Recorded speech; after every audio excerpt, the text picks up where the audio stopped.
तो आज का ये वीडियो काफ़ी शानदार होने वाला है बच्चा जी। आज के इस वीडियो में हम लोग देखेंगे कि क्लास ट्वेल्थ का जो आपका चैप्टर है यानी केमिस्ट्री का है ना, फिजिकल रसायन। याद रखिएगा बच्चा जी, आप फिजिकल रसायन जो है इसमें 5 चैप्टर, इसमें पहला दूसरा चैप्टर याद रखिएगा बिलियन है। मैं बिलियन से है ना टोटल कितना तो 40 गो ऑब्जेक्टिव लेकर के आया हूँ, जो 40 के 40 आपके एग्जाम 2024 के लिए बहुत ही महत्वपूर्ण होगा। तो आप एक एक करके है ना वीडियो एक एक एक करके क्वेश्चन को देखिएगा शुरू से अंत तक, ठीक है। आपको पूरा का पूरा समझ में आएगा। मैं तेज से रिवाइज करने का प्रयास करता हूँ। देखिए ध्यान से बच्चे, लेसन 2 बिलियन यानी कि सॉल्यूशन से मैं पक्का बोल रहा हूँ कि ये आएगा तो आएगा, इसमें से जरूर एक दो क्वेश्चन रहेंगे, इसलिए आप शुरू से लेकर के अंत तक वीडियो को ध्यान से देखिएगा। तो आइए हम शुरू करते एक एक क्वेश्चन को ध्यान से।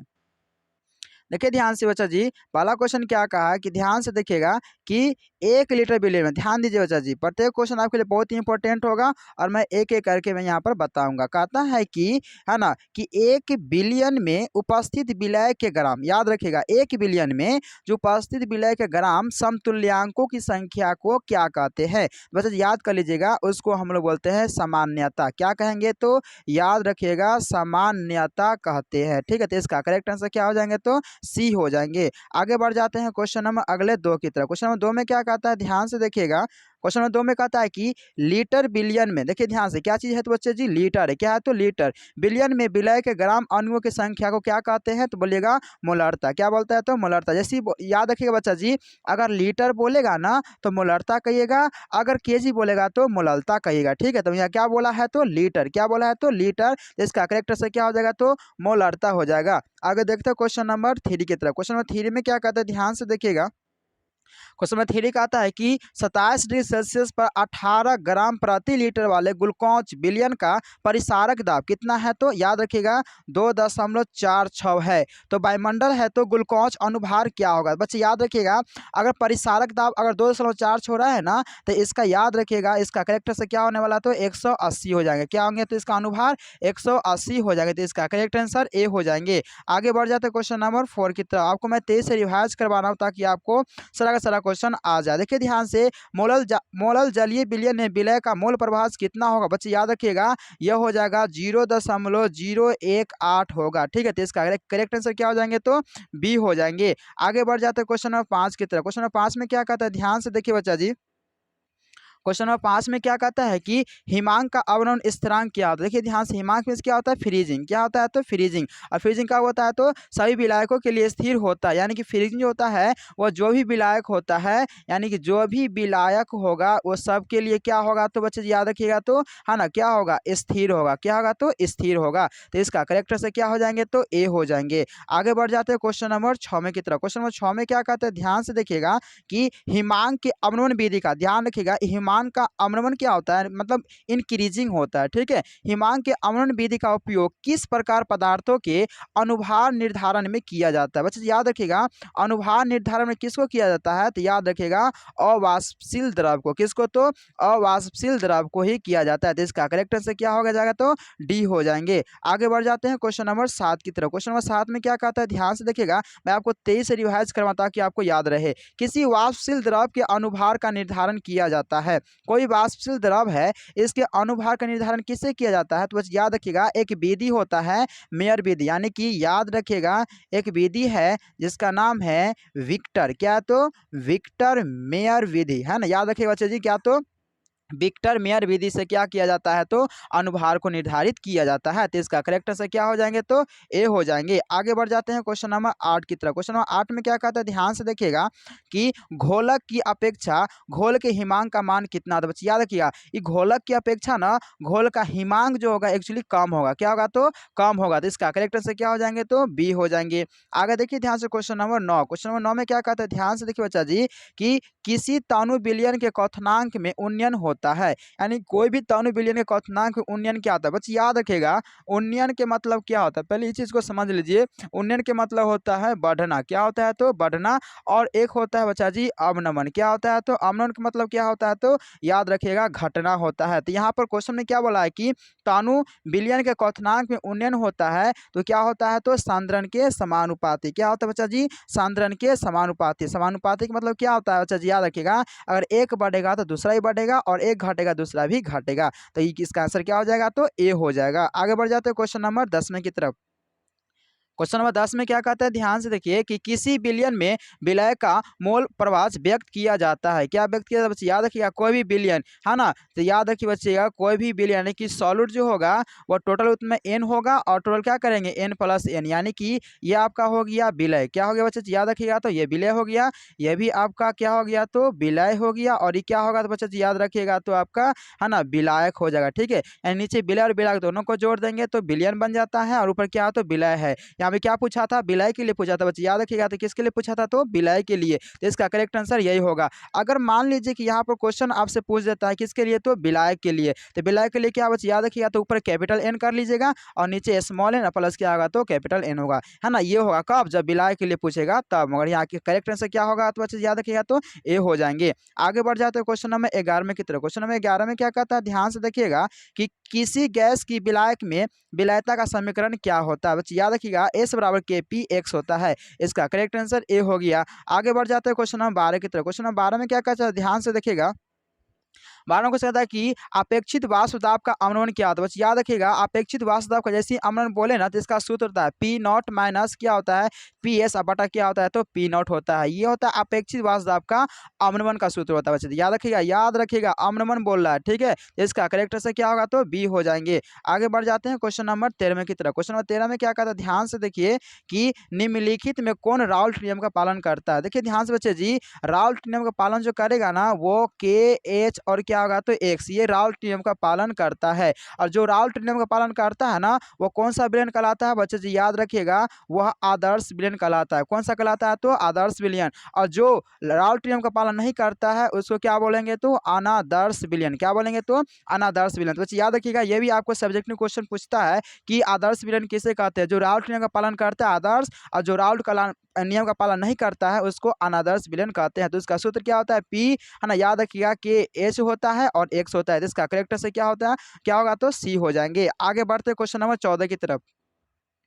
क्वेश्चन नंबर 14 में क्या कहता है कि निम्न में कौन अनुसंख्यक गुण को है। देखिए ध्यान से बच्चा जी, अनुसंख्यक गुण जैसे ही आएगा तो आपको क्या मानना होगा तो प्रासरण दाब। क्या होता है तो प्रासरण दाब होता है, यानी कि तनु से सांद्र की तरफ। बच्चे याद रखिएगा यहाँ पर होता है आपका क्या होता है तो एसपीएम होता है। क्या होता है एसपीएम। इधर क्या होता है तनु होता है, इधर क्या होता है बच्चा जी तो याद रखिए सांद्र होता है। तनु से क्या होता है एसपीएम के माध्यम से सांद्र की तरफ धीरे धीरे फैलने की प्रक्रिया क्या कहलाता है तो प्रासरण कहलाता है। क्या कहलाता है तो प्रासरण, यानी अनुसंख्यक गुण को निर्धारित करता है तो बच्चे याद रखिएगा तो प्रासरण कहलाता है। ठीक है, इसका करेक्ट आंसर डी हो जाएंगे। आगे बढ़ जाते हैं क्वेश्चन नंबर 15 की तरफ।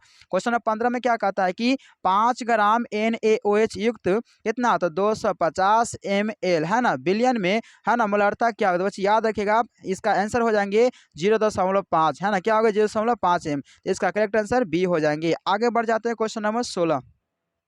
क्वेश्चन नंबर 16 में क्या कहता है, ध्यान से देखिए बच्चा जी। क्वेश्चन नंबर 16 कहता है कि 25 डिग्री सेल्सियस पर किसके 0.1 मिलियन बिलियन का प्रासरण दाब उच्चतम होगा। तो बच्चे याद रखिएगा उच्चतम जो होगा CaCl2 का होगा। किसका होगा तो CaCl2 का होगा। तो इसका करेक्ट आंसर ए हो जाएंगे। आगे बढ़े क्वेश्चन नंबर 17। क्वेश्चन नंबर 17 में क्या कहता है कि, है ना, 0.3 MH3PO4 यानी बिलियन की नॉर्मलता क्या होगा। बच्चे याद रखिएगा इसका नॉर्मलता जो होगा वह 0.6 N होगा। बच्चा जी मैं आपको 23 से बता रहा हूँ ताकि आपको 40 के 40 क्वेश्चन कम समय में पूरा हो जाए, और आपका अभी कम समय बचा हुआ है, आप 23 से रिवाइज कर लीजिएगा, ठीक है।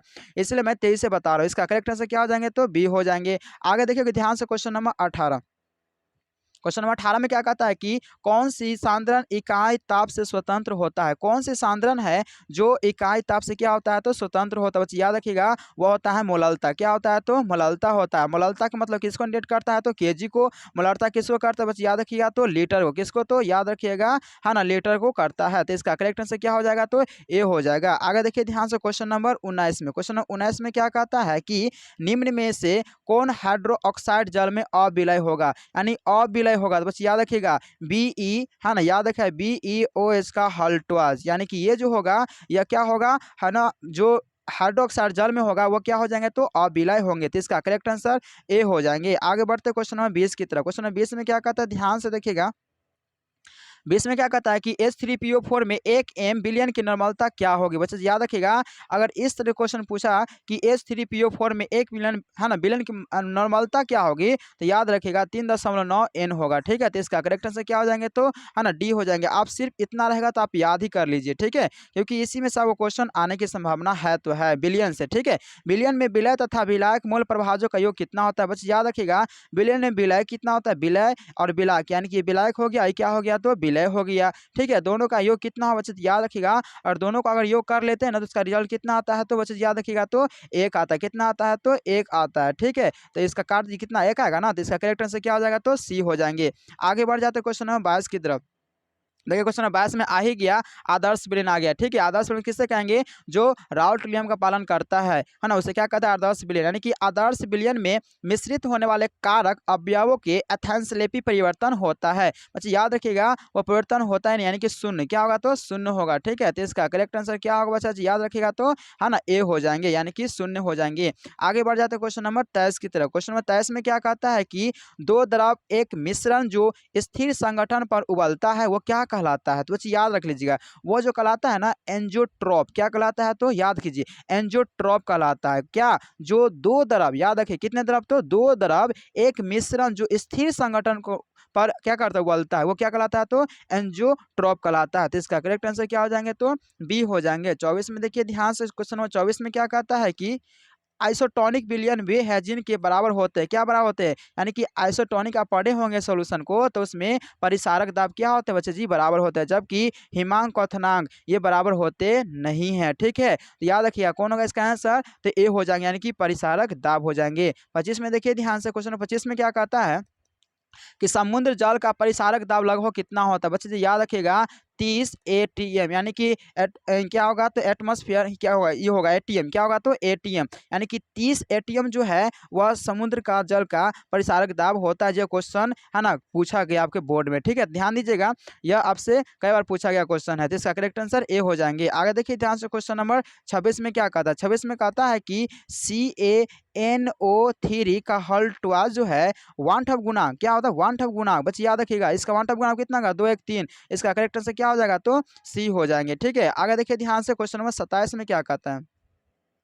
क्वेश्चन नंबर 27 में कहता है कि 500 ग्राम टूथपेस्ट के नमूने में है ना क्या होता है, तो 2 यानी कि 0.2 ग्राम क्या फ्लोराइड सांद्रण को क्लोरीन को ppm में सांद्रित होगा, तो कितना बच्चे याद रखिएगा 400। कितना, तो 400। इसका करेक्ट आंसर सी हो जाएंगे। आगे देखिए ध्यान से, क्वेश्चन नंबर 28 की तरफ। क्वेश्चन नंबर 28 में क्या कहता है कि निम्न में से ताप द्वारा प्रभावित नहीं होती है। क्या नहीं होती है, बस याद रखिएगा, ताप द्वारा प्रभावित ये नहीं होती है, तो वो क्या, तो मोललता है। सॉरी यहाँ पर गलती लिखा गया है, देखिए ध्यान से, इसको हम लिख देते हैं, क्या होगा, तो मोललता। क्या होगा, तो मोललता। ठीक है, ये एक ऐसा वर्ड है जो बोलने के बाद कोई भी इंसान ततला ही जाता है। ठीक है, इसलिए ध्यान से आप लोग भी बोलने का प्रयास कीजिए। क्या पढ़े, आप बोल कर देखिए, है ना, खूब ततलापन लगेगा। ठीक है, इसका याद रखिएगा, इसका करेक्ट आंसर क्या होगा, तो मोललता। आगे बढ़ जाते हैं क्वेश्चन नंबर 29 की तरफ। क्वेश्चन नंबर 29 में क्या कहता है, ध्यान से देखिएगा कि निम्नलिखित जलीय घोल में किसका क्वथनांक अधिकतम होता है। तो याद रखिएगा 0.1 m से Na2SO4 का जो है, यानी कि Na2 और SO4, ये इसका जो होता है ना, इसका जो है ना अधिक क्वथनांक जो होता है सबसे ज्यादा होता है। तो इसका करेक्ट आंसर बी हो जाएंगे। आगे बढ़िए क्वेश्चन नंबर 30 की तरफ। क्वेश्चन नंबर 30 में क्या कहता है कि HCl और H2O के स्थिर क्वाथी मिश्रण में क्या होगा। बस याद रखिएगा 20.2 HCl ही होगा। ठीक है, तो इसका करेक्ट से क्या हो जाएंगे, तो डी हो जाएंगे। आगे बढ़ जाते हैं क्वेश्चन नंबर 31 की तरफ। क्वेश्चन नंबर 31 में क्या कहता है, ध्यान से देखिएगा कि प्रासरणी दाब बढ़ता है जब, कब, यानी कि प्रासरणी दाब कब बढ़ेगा, जब ताप क्या होगा, बढ़ेगा। यानी कि जब ताप बढ़ेगा ना तो प्रासरणी दाब भी क्या होगा, बढ़ेगा। जब ताप घटेगा तो प्रासरणी दाब भी घटेगा। तो इसका करेक्ट आंसर क्या होगा, बच्चे याद रखिएगा, इसका करेक्ट आंसर ए हो जाएंगे। आगे बढ़ जाते हैं क्वेश्चन नंबर 32 की तरफ। क्वेश्चन नंबर 32 में क्या कहता है, ध्यान से देखिएगा कि निम्नलिखित के लिए किसका हिमांक का अम्लवन अधिक होगा। बच्चे याद रखिएगा K2SO4, यानी कि पोटेशियम सल्फेट का जो होगा इसका क्या होगा, अम्लवन हिमांक क्या अधिक होगा। ठीक है, तो इसका करेक्ट आंसर ए हो जाएंगे। आगे बढ़ जाते हैं क्वेश्चन नंबर 33 की तरफ। क्वेश्चन नंबर 33 में क्या कहता है, ध्यान से देखिएगा कि 250 ml घोल में 4 ग्राम NaOH घुले रहने पर घोल की मोलारिटी क्या होगी। बच्चे याद रखिएगा घोल की मोलारिटी क्या 2.1 होगी। ठीक है, 2.0, यानी कि इसका करेक्ट आंसर क्या होने वाला, तो सी हो जाएंगे। आगे देखिए ध्यान से, क्वेश्चन नंबर 34। 34 में क्या कहता है कि निम्नलिखित में कौन औद्योगिक घोलक नहीं है? याद रखिएगा CHI3 ये जो है ना, ये जो है औद्योगिक घोलक नहीं है, बाकी ये और ये और ये औद्योगिक घोलक है। तो इसका करेक्ट से क्या होने वाला तो हो जाएगा तो बी हो जाएगा। ठीक है, आगे देखिए ध्यान से क्वेश्चन नंबर 35 में क्या कहता है, ध्यान से देखिए बच्चा जी कि निम्नलिखित में कौन अनुसंख्यक गुणधर्म नहीं है? यानी कि कौन जो अनुसंख्यक गुणधर्म नहीं है? तो प्रकाशिक सक्रियता, यानी कि ये अनुसंख्यक गुणधर्म को फॉलो करता है, क्वथनांक भी करता है, वास्तव भी करता है, जबकि ये प्रकाशिक सक्रियता जो है नहीं करता है। तो इसका करेक्ट आंसर क्या हो जाएंगे तो सी हो जाएंगे। आगे बढ़िए क्वेश्चन नंबर 36 की तरफ। क्वेश्चन नंबर 36 में क्या कहता है, ध्यान से देखिएगा कि किस घोल का प्रासरण दाब संबंध है ना दिखाता है। बच्चे याद रखिएगा इसका जो प्रासरण दाब का जो है वह दिखाता कौन है? तो सबसे लास्ट वाला ये आपका रहा। ठीक है, यानी पाई/बटा CSD ये आपको क्या करता है तो दिखाता है। तो इसका करेक्ट आंसर क्या हो जाएंगे तो है ना डी हो जाएंगे। ठीक है, आगे बढ़ जाते हैं क्वेश्चन नंबर 37। क्वेश्चन नंबर 37 में क्या कहता है कि इनमें से कौन कोलिगेशन है ना प्रॉपर्टीज को दिखाता है? तो बच्चे याद रखिएगा यानी कि वो कौन होगा तो ऑस्मोटिक प्रेशर। क्या होगा? ऑस्मोटिक प्रेशर होगा, यानी कि प्रासरणी दाब होगा। ठीक है, तो इसका करेक्ट आंसर क्या होंगे तो बच्चे याद रखिएगा तो डी हो जाएंगे। आगे बढ़िए क्वेश्चन नंबर 38 में क्या कहता है, ध्यान से देखिएगा। क्वेश्चन नंबर 38 में कहता है कि निम्नलिखित में किस विलयन का हिमांक सबसे कम होता है? बच्चे याद रखिएगा यानी किसका होता है तो K4 है ना, उसका बड़ी ब्रैकेट FECN है ना, और उसके बाद 6 कॉल्टवाज इस ये होगा, यानी इसका जो होता है बच्चे याद रखिएगा विलयन का हिमांक सबसे कम होता है। तो इसका करेक्ट आंसर डी हो जाएंगे। आगे बढ़ जाते हैं क्वेश्चन नंबर 39 की तरफ। क्वेश्चन 39 में क्या कहता है कि 5% है ना केन शुगर, यानी कि उसका अनुभार कितना बच्चे याद रखिएगा 342 है। एक्स के 1% घोल के साथ आइसोटोनिक्स है, तो एक्स का अनुभार कितना होगा बच्चे याद रखिएगा 68.4। क्या होगा तो 68.4 होगा। इसका करेक्ट आंसर क्या हो जाएंगे तो है ना सी हो जाएंगे। आगे बढ़ जाए क्वेश्चन नंबर 40 की तरफ। क्वेश्चन नंबर 40 में क्या कहता है, ध्यान से देखिएगा